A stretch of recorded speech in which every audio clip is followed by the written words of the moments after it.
안녕하세요. 말씀 전하는 교회 언니. 철부지 교회 동생. 교회 다니는 동네 언니입니다. 오늘은 에스더 6장을 함께 나눠보려고 해요. 묵상을 나누기 전에 지금 이 영상을 보고 계신 분들도 영상을 잠시 멈추고 에스더 6장을 읽으신 다음에 시청해 주시면 좋을 것 같아요. 그럼 함께 에스더 6장을 나눠볼까요? 1, 2절을 읽으면서 하나님의 톱니바퀴가 맞아 돌아가는 상황이구나 싶었어. 하필 그날 밤에 하필 왕이 잠이 안 오고 하필 역대 일기를 읽으라고 하고 또 하필 모르드게의 이야기를 듣게 되었어. 우연도 이런 우연이 없어. 근데 한술 더 떠서 4절에 보면 모르드게를 죽이려고 한 하만이 하필 또 왕궁 바깥들에 있어. 우리가 성경에서 읽어서 그렇지 하면서 읽지만 당시 상황에서는 이런 일들로 하나님이 일하실 거라 전혀 생각하지 못했을 거야. 그냥 왕은 잠이 안 왔을 뿐이고 뭔가 들었을 뿐이잖아. 작은 우연들인데 그게 모여서 큰일이 된 거지. 에스더 6장을 읽고 나서 처음 든 생각은 와, 하나님 대박. 이렇게 반전을? 너무 멋있는데? 였어. 진짜 하만과 모르드게의 상황이 뒤집혀진 모습이 사이다였거든. 1절에서 9절을 읽을 때 하나님의 큰 그림이 참 기가 막히다고 생각했어. 하필 하만이 분에 못 이겨서 모르드게를 당장 죽이고자 하던 그날 밤 왕이 잠이 안 와서 역대 일기를 읽어. 그리고 그 역대 일기에서 자신의 목숨을 살려준 모르드게의 이야기를 듣게 되고 그 일로 모르드게가 받은 상이 아무것도 없음을 왕이 알게 되지. 그리고 정말 우픈 장면이 나와. 왕이 모르드게를 위해서 어떤 상을 베풀어야 할지 물어볼 사람을 찾을 그 타이밍에 마침 또 하만이 모르드게를 죽이기 위해 왕을 찾아와. 우연치고는 너무 타이밍이 기가 막힌 거야. 하나님의 계획은 정말 상상할 수 없이 큰 것 같았어. 하만은 자신이 눈엣 가시로 여기는 모르드게에게 왕이 상을 베풀 것이라고는 상상도 못했을 거야. 왕이 존귀하게 할 사람은 자기밖에 더 있냐는 그 오만한 생각으로 자신이 생각하는 가장 좋은 상을 이야기하는 하만의 모습이 참 우펐어.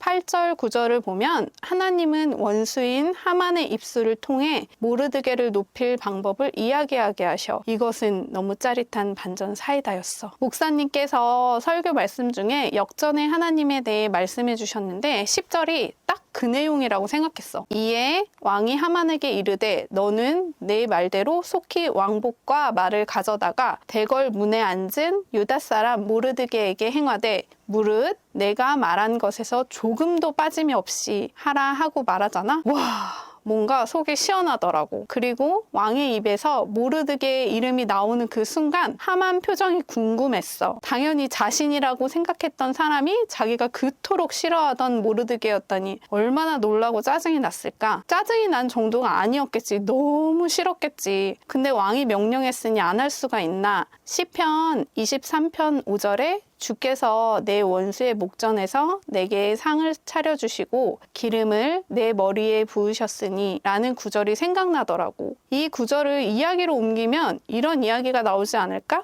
라는 생각이 들었어. 10절에서 11절을 읽으면서는 와, 진짜 사이다다 라는 생각이 들었어. 왕이 존귀하게 여기는 사람으로 모든 백성에게 보여질 상상을 하던 하만이 모르드게에게 빠짐없이 그리하라 라는 왕의 이야기를 듣고 어떤 표정을 지었을지 너무 궁금하더라고. 그렇게 죽이고 싶었던 모르드게에게 자신이 손수 왕복을 입혀주고 말을 태워서 왕이 존귀하게 여기는 사람이야 라고 외치면서 다녔던 하만의 마음이 정말 굴욕적이지 않았을까 싶어. 곧 죽일 수 있을 것이라고 여겼는데 한순간의 상황이 반전된 그 순간이 꿈이길 바라지 않았을까? 하나님의 반전은 정말 확실하구나. 원수 갚는 것이 주님께 있으니 주님이 갚으신다는 그 말씀이 바로 이런 것이구나 싶었어. 그런데 사실 이건 하나님의 반전의 시작에 불과하다는 거야. 앞으로 하나님은 어떤 계획으로 유다 민족들을 구원하실지가 기대가 되었어.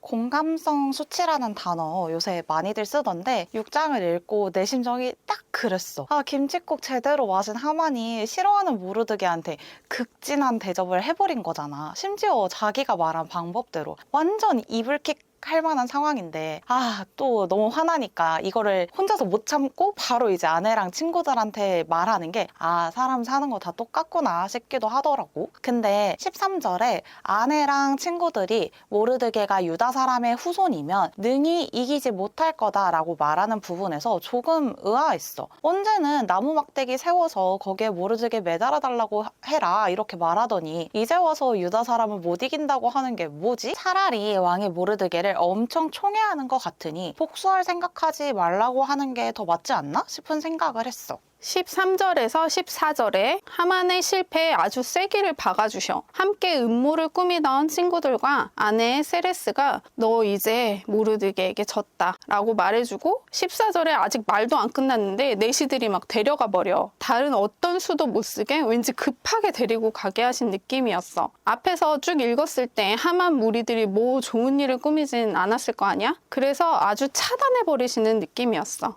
13절에서 14절을 읽으면서는 하만의 이야기를 들은 아내와 친구들 중 그 아내와 지혜로운 친구가 이야기하는 것이 진짜 지혜로운데? 라고 생각을 했어. 아마도 유다 민족이 섬기는 하나님에 대한 이야기를 어디선가 전해 들었던 게 아닐까 싶어. 유다 사람의 후손에게 굴욕을 당하기 시작했으니 너는 이길 수 없어. 결국 너가 지고 말 거야 라고 이야기하잖아. 그런데 이미 너무 늦은 것 같아. 친구의 말이 채 끝나기도 전에 하만은 에스더가 초대한 잔치에 끌려가야 했어. 나는 이 부분을 읽으면서 왕의 신하가 데려가는 것이 아니라 끌고 갔다는 것이 더 어울리는 것 같았어. 왜냐면 그 잔치가 하만에게는 마지막 잔치가 될 거거든.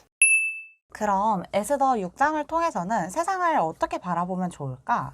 나는 에스더 6장을 읽으면서는 작은 것 하나도 그냥 지나가시지 않는 주님에 대한 생각이 많이 들었어. 작은 우연들, 그렇게 대적하던 하만의 입을 통해 그리고 그 손을 통해 모르드게를 높이신 일까지 하나님의 디테일이 느껴졌어. 아마 내 삶에도 그렇게 일하시고 계시겠지? 라고 생각하니까 또 감사했어. 내가 모르는 부분들까지 세심하게 일하시고 계신다고 생각하니까 마음이 되게 편안해지더라고.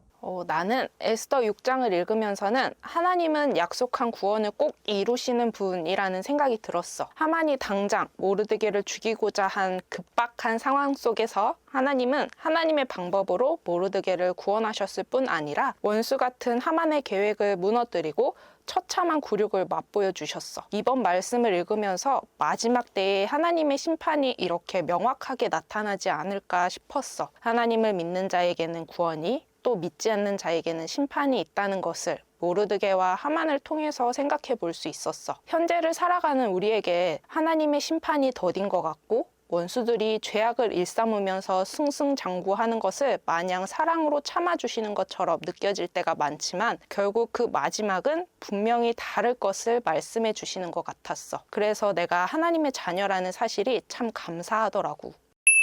지금 이 영상을 보고 계신 여러분들도 에스더 6장을 읽고 느낀 점들을 댓글로 나눠주시면 좋을 것 같아요. 다음 영상은 에스더 7장 나눔입니다. 미리 말씀을 읽고 또 생각하면서 다음 영상을 시청하실 때 더욱더 풍성하게 누릴 수 있기를 기도합니다. 그럼 말씀으로 세상을 바라보는 우리가 되기를 바라며 모두 안녕!